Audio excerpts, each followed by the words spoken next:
Natal. Fazem-se árvores, ligam-se luzes. Não há melhor lugar do que nossa casa para as festas. Um empolgante período de presentes e festas de que só os Sobinas não gostam.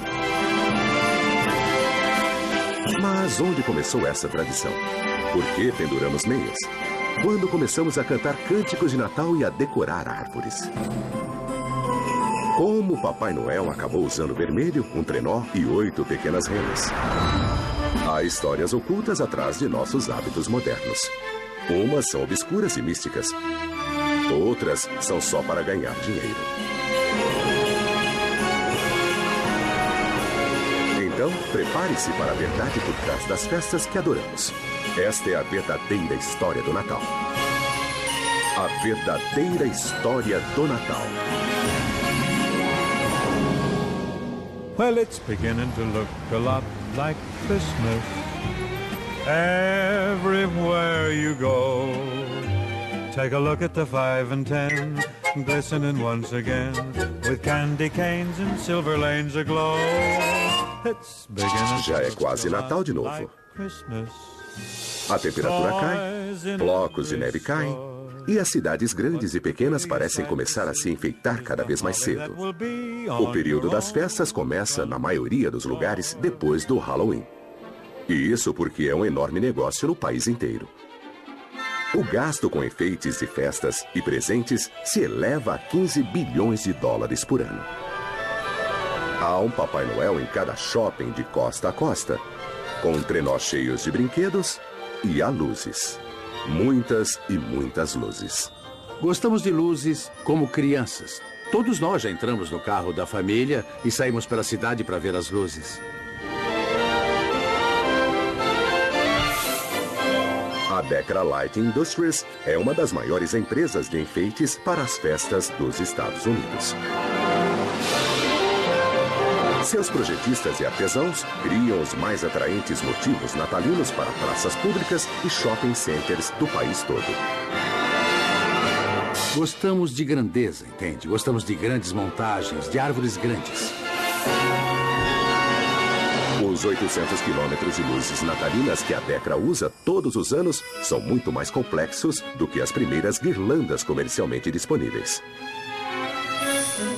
Quando foram inventadas as primeiras luzes natalinas elétricas? Em 1882, pelo vice-presidente da Edison Company, Edward Johnson. Depois, a General Electric ofereceu cordões com 24 lâmpadas a $12, o que são $280 de hoje. Essa ideia luminosa costuma ser atribuída a um funcionário da empresa telefônica da Nova Inglaterra. A inspiração veio do trabalho dele, na companhia telefônica, e foram as pequenas lâmpadas dos painéis telefônicos primitivos. Isso deu a ele a ideia do que hoje chamamos luzes natalinas. Como a origem das luzes natalinas elétricas, a história de muitas de nossas tradições para as festas faz parte de uma obscura, mas verdadeira história do Natal. Essa é a razão por que fazemos as coisas estranhas que fazemos a cada mês de dezembro. Por exemplo, cortar uma árvore e colocá-la em nossas salas. Mais de 30 milhões de nós farão isso antes de 25 de dezembro. Mas por quê?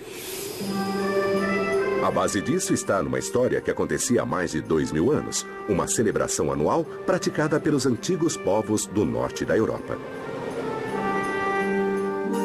Todo dezembro, no dia mais curto do ano, acontece o solstício de inverno.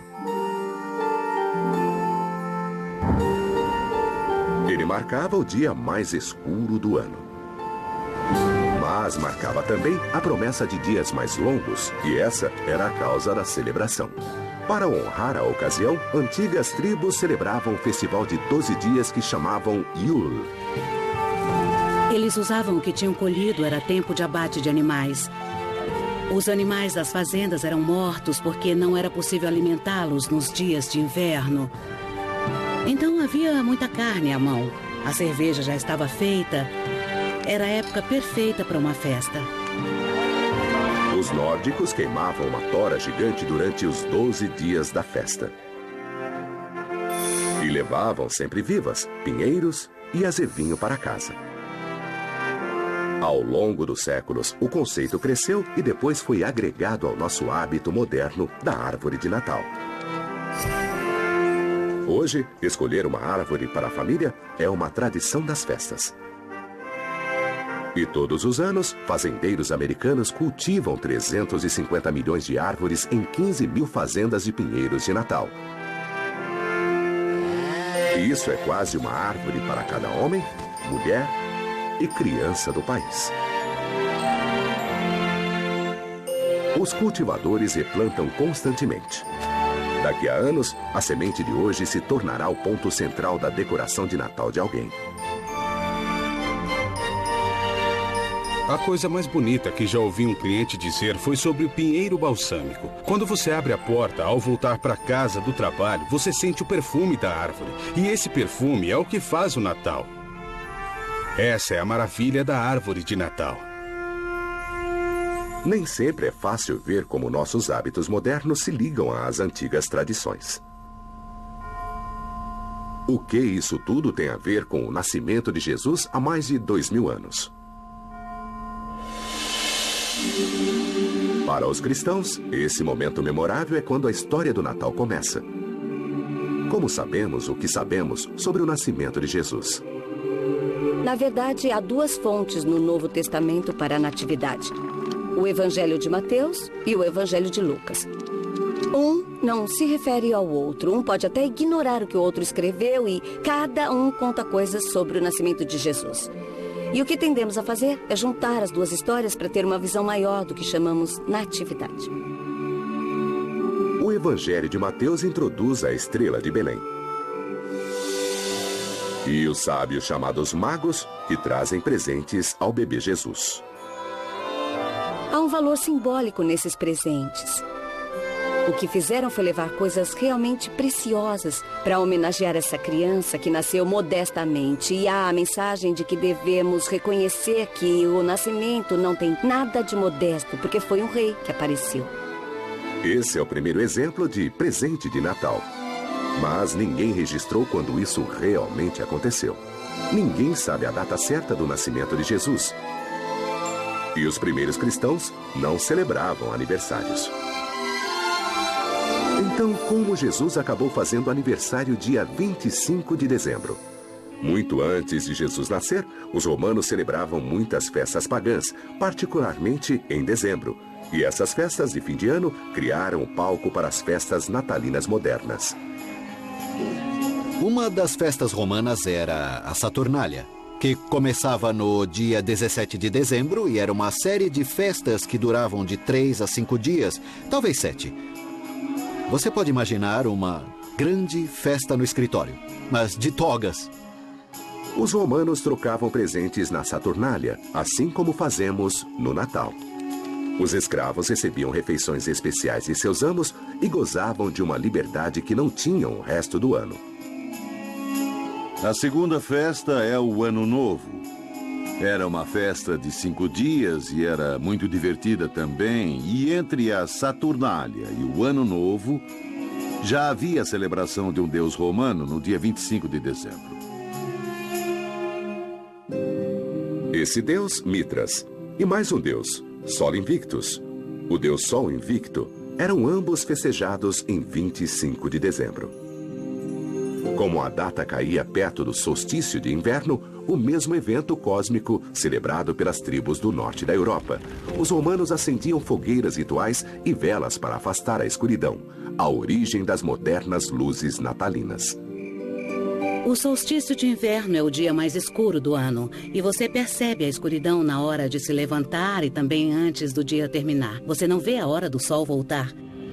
Pagãos do mundo todo celebravam o dia mais escuro e nas religiões romanas o dia se tornou o principal do ano. Depois que o cristianismo se tornou a religião oficial de Roma no século IV, os líderes preferiram absorver a tradição pagã a colocá-la fora da lei. Foi aí que a igreja decidiu celebrar o nascimento de Jesus e escolheu um dia perto do solstício de inverno, 25 de dezembro. Existe uma razão para Jesus ser chamado de a luz do mundo, e é a associação do nascimento de Jesus com o solstício, que era celebrado por diversas outras religiões. Isso ajudou a colocar o nascimento de Jesus em 25 de dezembro. À medida que a igreja continuava a absorver várias tradições antigas, o que emergiu foram duas experiências de Natal. Uma religiosa, a outra nem tanto. Nas igrejas, as festas eram celebradas com um grau bastante alto de solenidade. As pessoas se reuniam, acendiam velas. O Natal era celebrado na véspera.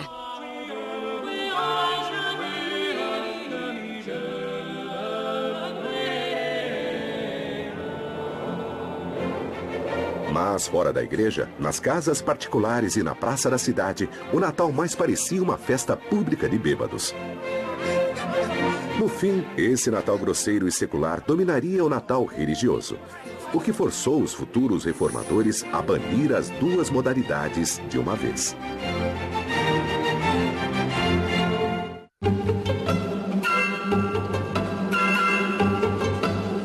Luzes e enfeites podem ser o principal aparato de nosso Natal moderno.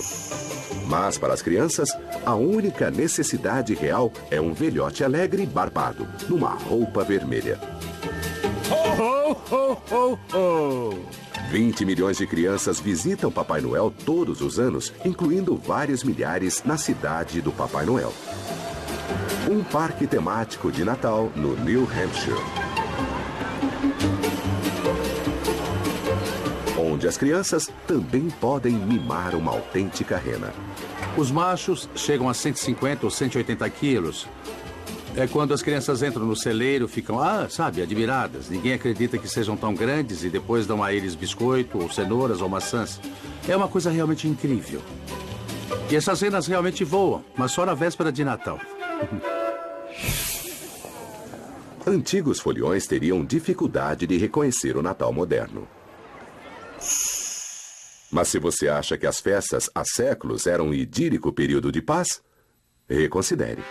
O Natal era mundano, desregrado e divertido. Na Alta Idade Média, entre 1400 e 1500, as festas de Natal só se espalharam. Reis falavam de como davam grandes festas de Natal, dar presentes ficou muito popular e a tradição das luzes e de queimar um tronco ganhou muita popularidade. Mas o Natal também era um dia solene na igreja, passado em oração. E todos esses natais religiosos e seculares tinham suas próprias músicas, assim como temos hoje. Nas igrejas haviam sinos, música sacra, e ela era cantada em latim. E gradualmente se viu o desenvolvimento no século XII dos cânticos de Natal. Esses eram cantados em idioma local e não em latim, em linguagem que todos entendiam. Qualquer um podia apreciar as músicas. As pessoas podiam cantar junto. E logo virou tradição não cantar essas músicas só na igreja. Mas os natais medievais não tinham só cantos. Havia muita bebida e os foliões imploravam de porta em porta um gole da bebida local, embebedando-se a cada nota que cantavam. Então, o Natal parecia qualquer coisa. Menos uma festa solene, uma festa orientada para os relatos bíblicos. Parecia outra coisa. Aliás, francamente, parecia o que sempre foi. Uma espécie de festival de celebração e farra. No século XVII, os reformistas religiosos estavam perdendo a paciência com as tradições cristãs mais desbragadas. Resolveram que as festas eram simplesmente excessivas e decidiram banir o Natal de uma vez. Mas como o Natal poderia virar ilegal? Houve uma espécie de retrocesso contra o Natal. Entre grupos protestantes era visível o desejo de não celebrar o Natal, ou repúdio ao Natal como uma invenção católica, realmente algo que a Igreja Católica deixou acontecer. Na Inglaterra, o Natal foi banido de vez, mas foi por pouco tempo. Em poucos anos, uma visão mais restrita das festas estaria de volta. Mas o Natal também teria suas dificuldades no Novo Mundo, no início do século XVII. Devotos colonizadores ingleses viam as festas com maus olhos. E quando colonizadores europeus vieram à América, a recém-formada colônia de Massachusetts não quis saber da festa e, em 1659, também baniu o Natal. Os puritanos da Nova Inglaterra sabiam muito bem da origem pagã da celebração do solstício de inverno e quiseram evitar qualquer associação com isso. Um puritano comentou que o Natal era o naufrágio da castidade. E outro, em Boston, disse que o homem desonrava mais a Cristo nos 12 dias das festas do que nos outros 12 meses do ano. As colônias começaram a se espalhar costa abaixo e colonizadores da área do meio Atlântico eram muito menos conservadores. Em meados do século XVIII, esses colonizadores tinham adotado muitas tradições de Natal da Europa. Mas muita gente mantinha viva a antiga atitude de festa desbragada. Na Virgínia, por exemplo, a maioria das pessoas celebrava as festas com um jantar entre amigos. E os registros coloniais e do começo da República estão cheios de exemplos dessas pessoas. Por exemplo, uma família da Virgínia estava dando um jantar de Natal. Os festeiros ficaram sabendo e começaram a bater na porta e a usar o velho ritual: nos dê comida e bebida, ou vamos jogar pedras nos vidros. Portanto, as duas tradições estavam aí. Com o tempo, a América amadureceu e também os costumes de Natal, quando os ricos lançaram uma cruzada contra os excessos do Natal.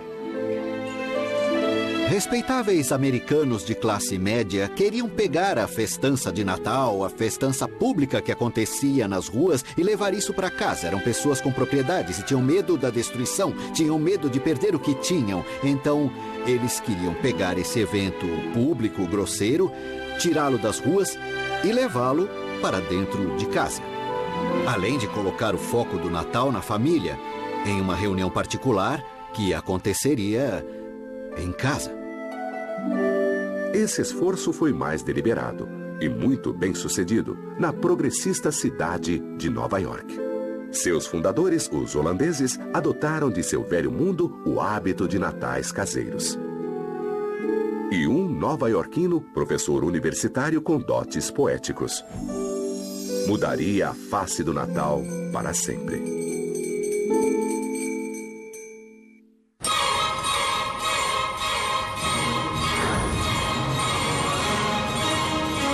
Cidade de Nova York, a Big Apple, a cidade que nunca dorme.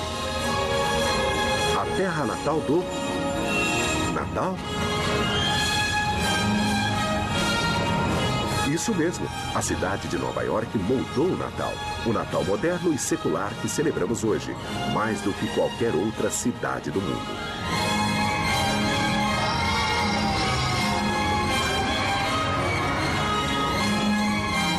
E isso foi por causa do esforço de dois talentosos nova-iorquinos que viveram no século XIX. Eles reinventaram os costumes de Natal do velho mundo para criar nossas modernas festas americanas e ajudariam a moldar a imagem do bom e velho Papai Noel. A Nova York que eles conheceram era a grande metrópole da América, uma cidade no ritmo da Revolução Industrial que estava transformando a América da noite para o dia. Nova York nos anos 1800 era uma cidade que vivia na mudança. A população explodia. Havia novas indústrias, havia novas lojas que cresceram muito e que deram os fundamentos do que se tornou a comercialização do Natal.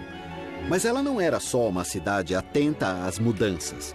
Era também uma cidade atenta a novas ideias. Clement Clark Moore, um professor nova-iorquino de literatura grega e oriental, teve uma ideia que mudaria o Natal para sempre.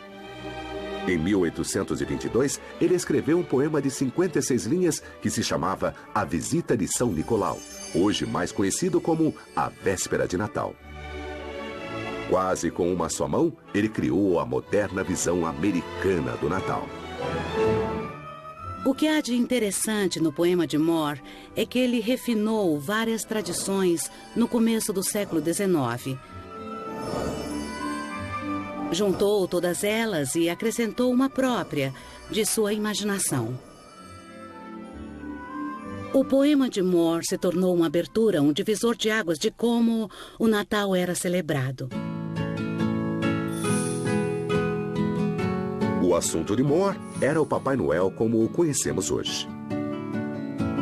Ele se inspirou em duas figuras lendárias do Velho Mundo.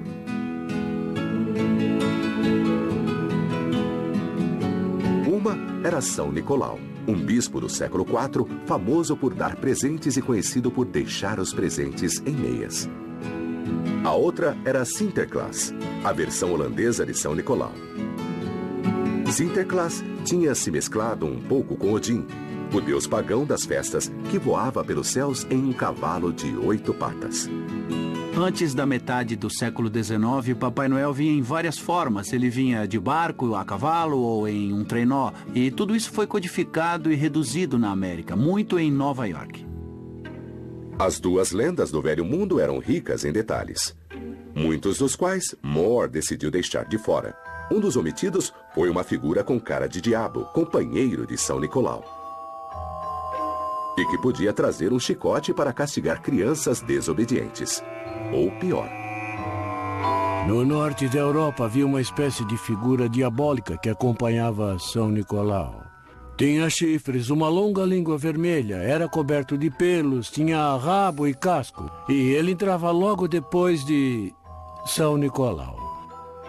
E uma cena em especial mostra 2 menininhos encolhidos de medo, porque na porta estava a figura diabólica de Krampus. Mas o Papai Noel de Clement Clarke Moore só personificava o bem. E Moore introduziu várias novas características nele.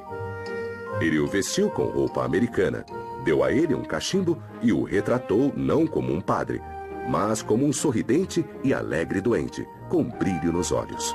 Nas costas, ele levava um saco cheio de brinquedos para as crianças da casa.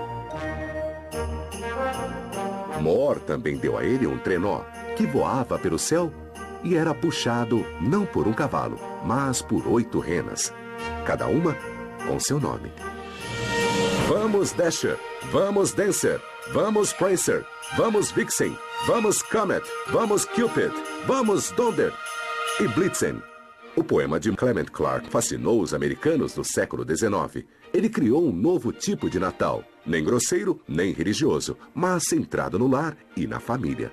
Nas décadas que se seguiram, vários artistas expandiram as imagens de Clement Clarke, mas a visão dele foi a que ficou. Uma coisa interessante do poema é que os editores mudaram a última linha. Na versão original de Moore estava: um alegre Natal para todos e a todos uma boa noite. A maioria dos livros trocou alegre por feliz. Por mais icônico que fosse o Papai Noel de Clement Clarke, ele ainda não era a figura totalmente formada que conhecemos hoje. O Papai Noel dele não tinha oficina no Polo Norte, nem duendes, nem cartas das crianças, nem a listas de bons e maus. De onde vieram esses detalhes? Vamos dar o crédito a outro nova-iorquino, o ilustrador Thomas Nast. Ele pegou o Noel de Clement e produziu a versão definitiva para as gerações futuras. Thomas Nast foi um dos grandes ilustradores do século XIX e criou muitas das imagens que vemos hoje. O burro do Partido Democrático e o elefante do Republicano foi ele quem criou. A imagem do tio Sam, que conhecemos, foi uma criação de Thomas Nast. E ele também é a pessoa que nos deu a moderna versão do Papai Noel. Em 1862, uma das maiores revistas americanas, a Harper's Weekly, pediu que Nast desenhasse ilustrações de Natal. Ele transformou o bom velhinho de Clement em alguém maior e mais imponente. E ele se tornou seu avô. Deu a ele uma espessa e longa barba branca, que era a imagem de uma pessoa rica no mundo vitoriano. Ele usava um casaco vermelho com adornos brancos, botas pretas, um cinto de fivela e um cachimbo. A imagem de Nast de Papai Noel se tornou indelével e a cada Natal ficou mais rica em detalhes. Nast fez isso ano após ano. Ele criou muitas coisas que associamos a Papai Noel. A lista de bons e maus, a casa no Polo Norte, e isso se tornou a imagem de Papai Noel. Uma razão pela qual os americanos adoraram o Papai Noel de Nast Clement é que ele celebrava a infância. Um novo olhar sobre a criança só tinha aparecido recentemente no país na trilha da Revolução Industrial. Você tem que se remeter a como as crianças eram vistas no começo do século XIX, quando eles eram vestidos como pequenos adultos e se esperava que se comportassem como adultos. Pela metade do século, as coisas começaram a mudar e tudo foi mais orientado para o lar. Então as crianças se tornaram o centro da sociedade vitoriana. E no meio do século XIX, a árvore de Natal, uma variação do antigo costume nórdico de trazer o verde para casa, se tornou a peça central do familiar Natal norte-americano. E tudo por causa de um desenho. Em 23 de dezembro de 1848, o jornal Illustrated London News publicou uma imagem da Rainha Vitória e do Príncipe Albert, com a família reunida em volta de uma árvore de Natal, parte da tradição alemã de Albert. A Inglaterra se apaixonou imediatamente. 2 anos depois, a mesma imagem de Vitória e Albert foi republicada em uma revista americana muito popular com algumas alterações. Tiraram a coroa da Rainha Vitória e tiraram o bigode do Príncipe Albert para que parecessem um pouco mais americanos. Foi uma maneira de dizer à classe média americana que comprava a revista que valia a pena ter essa tradição em casa. A árvore de Natal tinha chegado oficialmente à América. Em 1856, o presidente Franklin Pierce pôs uma na Casa Branca. Papai Noel, redefinido em amigo das crianças, e árvores de Natal elaboradamente decoradas ajudaram a transformar o Natal. Uma festa antes comandada por grosseiras bebedeiras era agora tempo de celebração da família. Mas no início do século XX, Papai Noel e o Natal mudaram de novo. Papai Noel se transformaria em vendedor. E o Natal em bonança para os lojistas.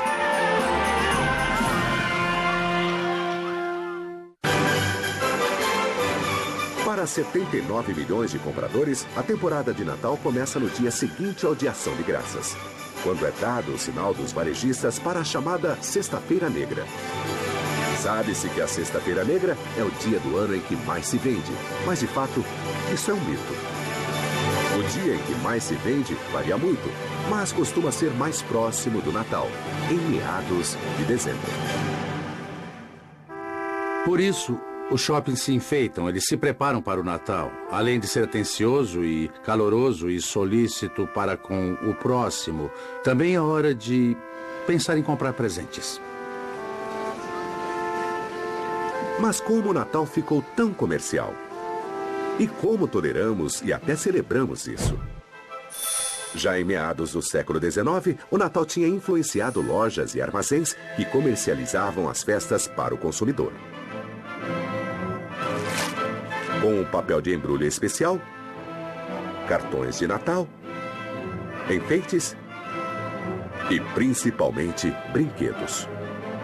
Era a época da Revolução Industrial, cuja marca foi criar inúmeras coisas baratas e criar uma classe média que tinha dinheiro e queria comprar essas coisas. Então não é difícil ver por que Papai Noel foi adotado pelos lojistas. A primeira vez que uma loja de departamentos usou Papai Noel para vender bens foi na década de 1840. Papai Noel apareceu na propaganda de uma loja de departamentos como uma ilustração parecida ao São Nicolau holandês. Um velhinho que descia por uma chaminé. E de 1874 em diante, apareceram inúmeras companhias que usaram Papai Noel como vendedor. Muitas imagens estranhas, como saindo de uma chaminé ou vendendo carvão, por exemplo. Ou vendendo sapato ou qualquer coisa. Ele é um vendedor quase desde sempre na América. Com o passar do tempo, Noel passou a vender mais do que produtos. Ele vendia o próprio Natal e a suave nostalgia que ele invocava. Durante 2 guerras mundiais, Noel lembrou aos soldados pelo que estavam lutando e ajudou na caridade aos desfavorecidos. Noel vendeu a própria ideia de Natal como um tempo de paz e boa vontade entre os homens. E em 1940, o papel de Papai Noel como ícone da propaganda deu a ele uma aparência padrão. pintor Norman Rockwell reinterpretou a roupa vermelha e a barba branca do Noel de Thomas Nast e o trouxe para o século XX. As capas de revistas de Rockwell e cartões de boas-festas mostravam o Papai Noel grande e bonachão. E outros seguiram o caminho de Rockwell. As lojas de departamento começaram a padronizar Papai Noel. A começar, ele ficou de vermelho e branco quase sempre. Isso ajudou a fixar a imagem, a torná-lo mais jovial, mais suave, mais agradável para a família. Em 1939, enquanto ilustrações como as de Rockwell melhoravam a aparência de Noel, o agente publicitário Robert May criava um novo ícone para as festas, uma rena de nariz vermelho chamada Rudolph. Rudolph foi criado para a loja de departamentos Montgomery Ward de Chicago. Eles queriam criar uma espécie de folheto, um brinde de Natal, digamos. Ele escreveu um panfleto com 38 páginas em versos sobre uma rena triste que ele chamou Rena de Nariz Vermelho, mas acharam que ela devia ter um nome melhor e virou Rudolph. Foi um sucesso.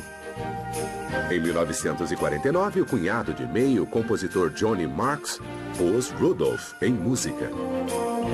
Ele escreveu a canção e a deu a Gene Autry, que não gostou nada da música e que não queria gravá-la.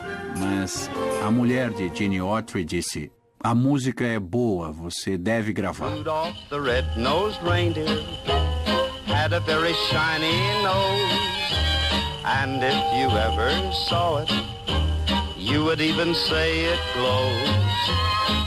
No fim, Autry concordou em gravar a música, mas só como o lado B de um de seus discos.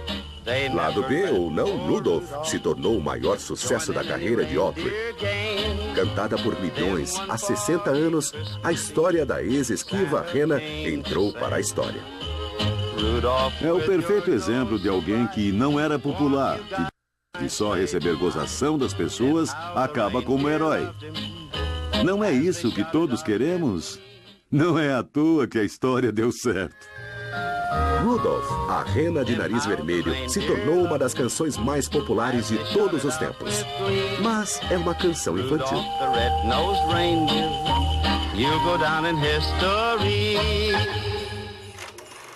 Outra canção natalina destinada à imortalidade, mais ou menos da mesma época, mas destinada aos adultos, foi escrita por Irving Berlin e cantada por Bing Crosby.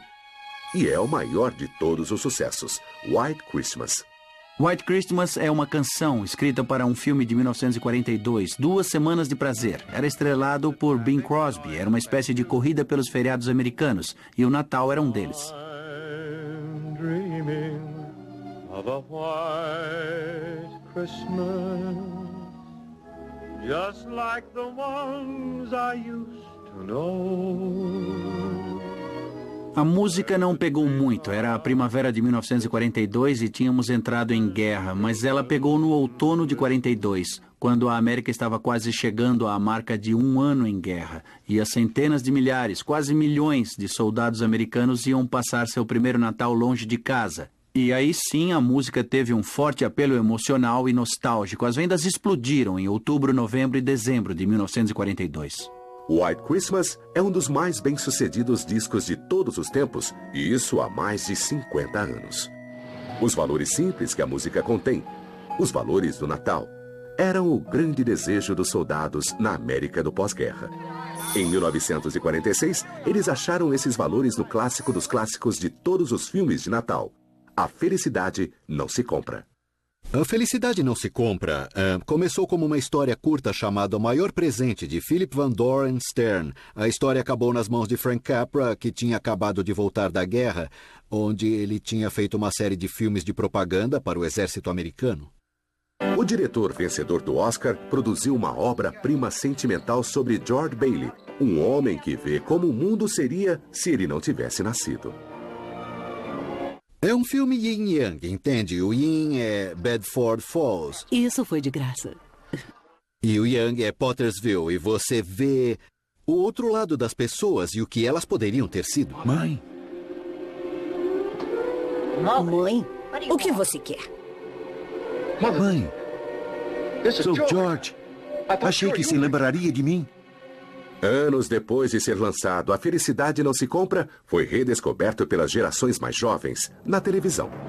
Exibido mais e mais a cada ano, ele acabou se tornando mais um hábito querido das festas, indicando o reconforto dos rituais e das tradições. Ao meu irmão George, o homem mais rico da cidade.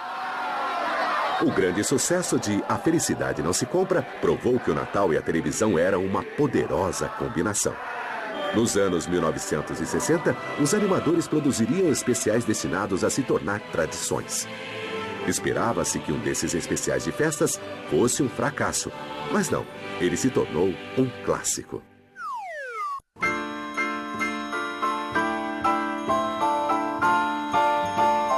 O Natal na América evoluiu ao longo dos séculos, em ritmo com a própria nação, em rápida mudança.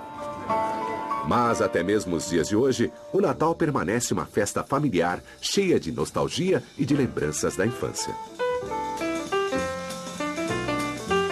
Podemos como que recuperar a inocência de nossa infância antes de nos tornarmos gente durona, cínica e horrorosa, entende? Quando viemos o mundo de outro modo, mais generoso e gentil e nunca é tarde para voltar a ver as coisas como as víamos.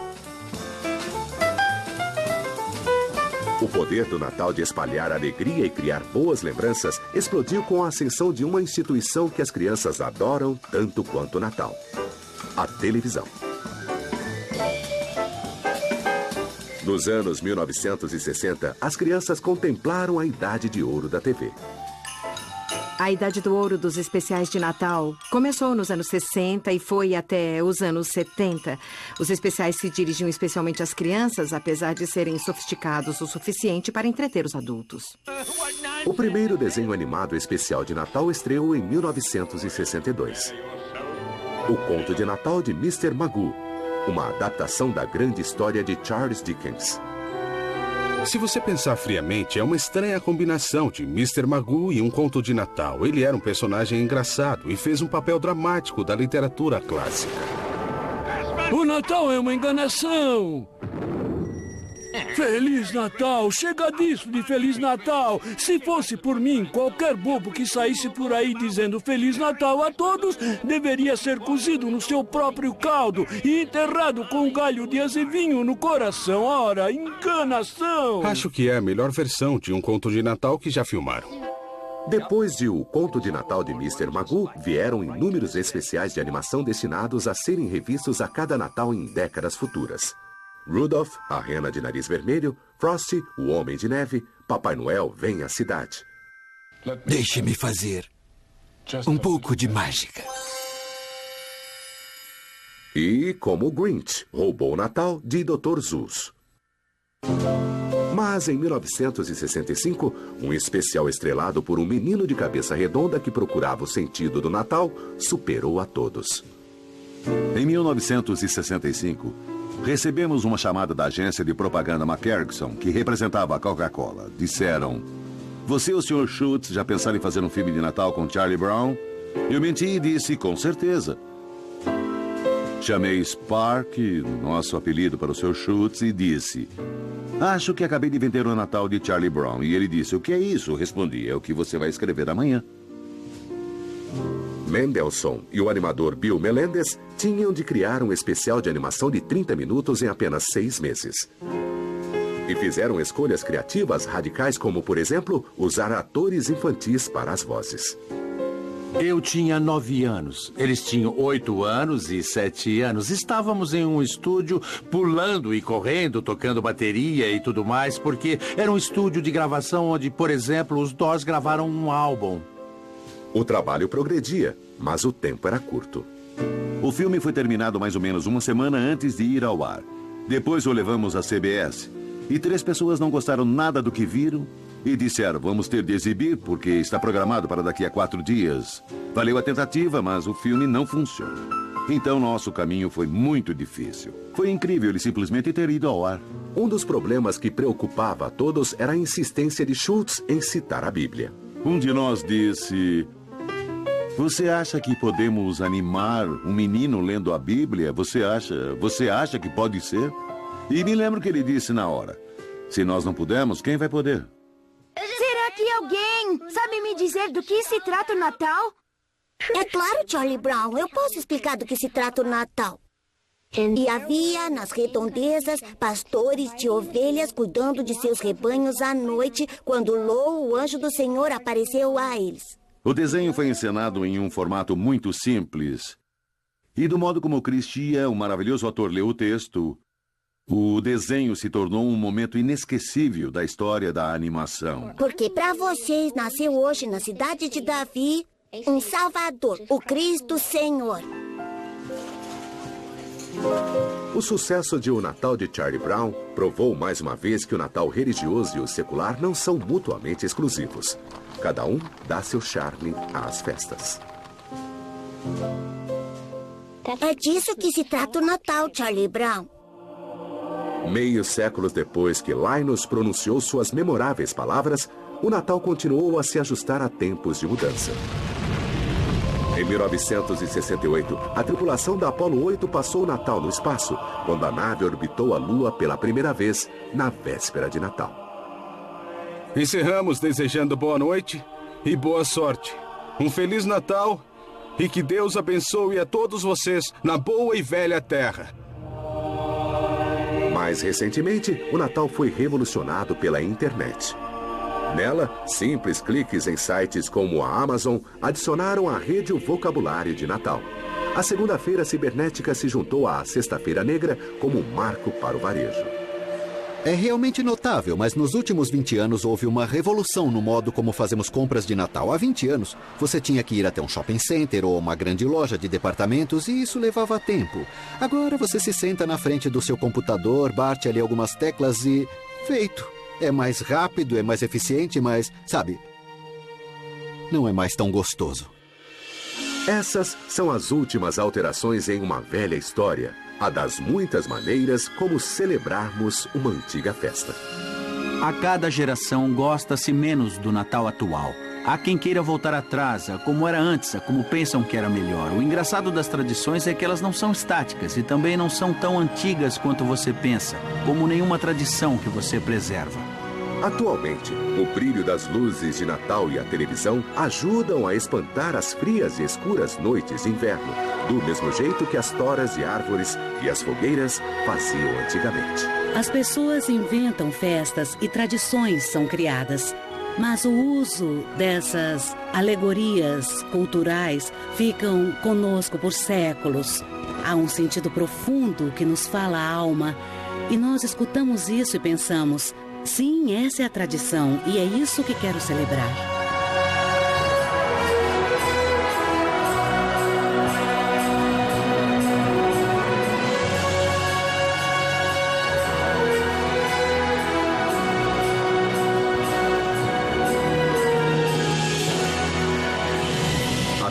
Onde nossa memória alcança, trazemos árvores para casa e acendemos velas. Penduramos nossas meias e cantamos nossos cânticos nas igrejas e nas ruas. Em meio ao caos, até encontrarmos tempo para nos alegrarmos com o nascimento de uma criança há 2000 anos. Feliz Natal para todos e a todos uma boa noite.